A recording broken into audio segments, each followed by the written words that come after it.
Hi, today we're gonna do one-point perspective drawing A, B, C letters. Okay, so if you look at it, there's a vanishing point, and that will be the horizon line. And I divided the sections, trying to make this and this equal. The light source is here.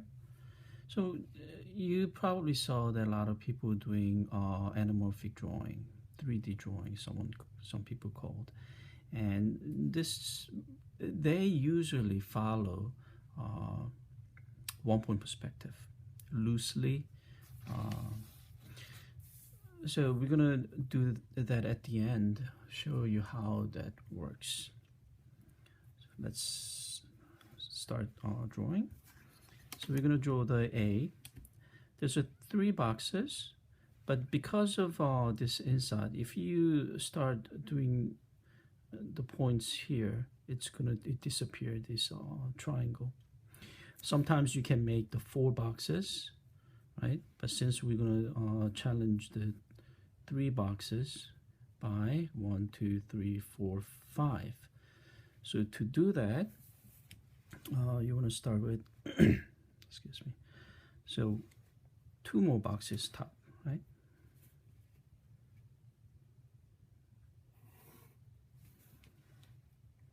So draw that line, okay? And then, oops, mistake from the start. Okay, top, so crossing it. And then that would be the top of the A and the bottom.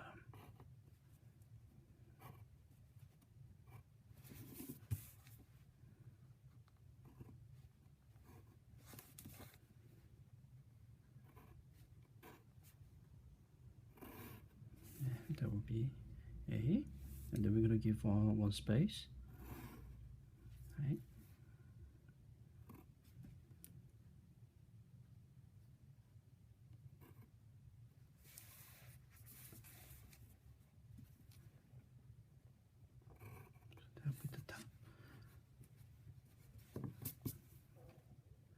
Making mistake today, so don't worry, mistake happens, and it is not about making mistake, it's about what to do with it.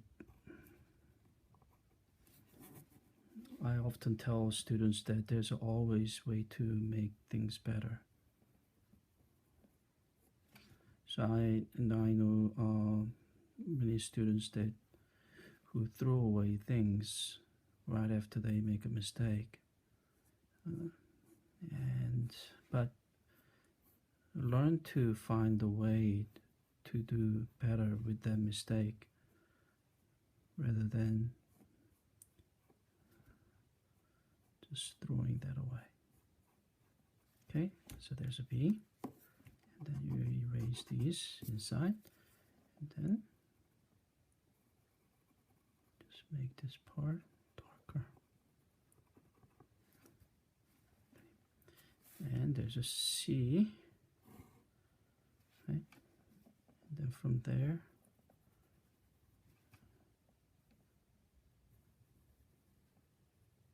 and we're going to bring up to here, and then we're going to make the space down there. And then they're going to be circle here, half, and then another half here.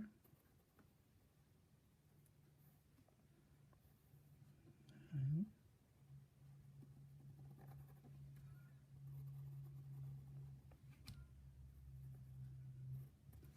there.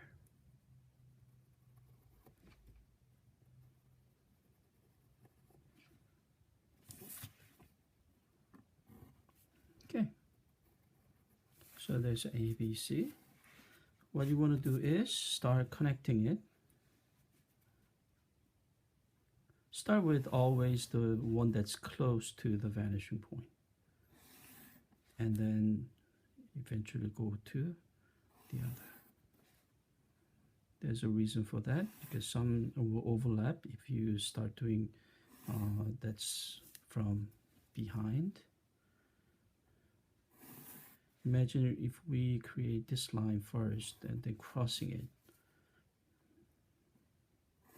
So always do what's on the front. Right.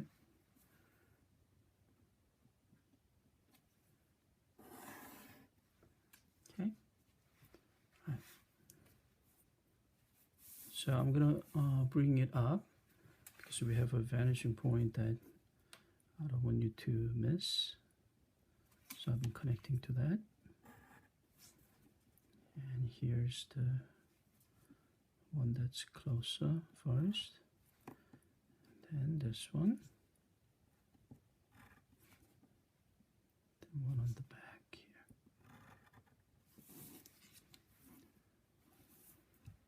All right, now, let's say I want to do the, let's go back. So we're going to use this bottom. That means we're going to use this bottom as a point that ends the boxes, letter boxes. So here and here, and that's going to be here, right? And there's going to be a curve. So to do that, parallel to that, right? And parallel to this one.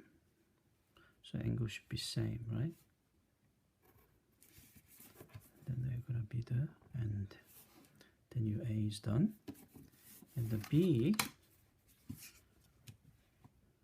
the line is going to go up there where it ends.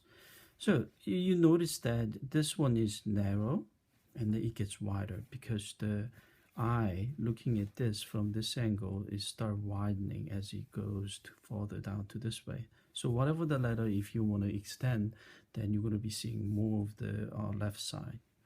Okay, and then there are going to be round parts for the B.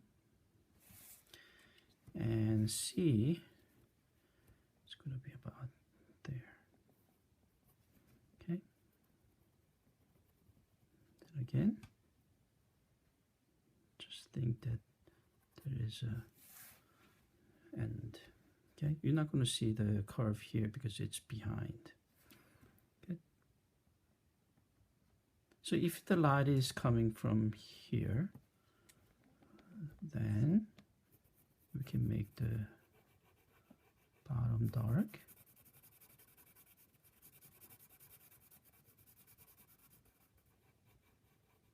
Right? And then this one, if we make the scale from 0 to 5, probably you're going to be using the darker parts 4 and 5. Right? This one's going to be darker because it's inside. Right? And then this part is tricky because this is 5, then same 5. What you want to do is at the edge you want to making it darker, and then as it goes down, making it lighter. So loosen it up so you can see the difference between this part and this part, right? And then this part will be again same as this, and then this part will be again same as that, right? And then it goes round this way, right?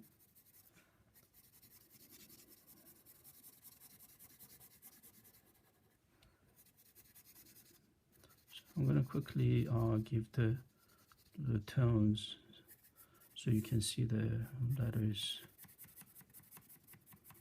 at the front quickly, right? So I'm not going to finish the whole shading because we already have a finished product there, right? So that will help you to see things better. The shadow, you follow exactly the same shape as this is a bottom, right? So it's not really difficult to do because it's just a repetition of what's there and here, right? So once you do all this shadow, what happens? You will see this as a structure that's coming out. Okay, so if I move this one, so what I mean by the anamorphic drawing is if I hold this and just start moving to show you, see, right? So that's what I mean by people using one-point perspective to create an anamorphic drawing. So that's the basic.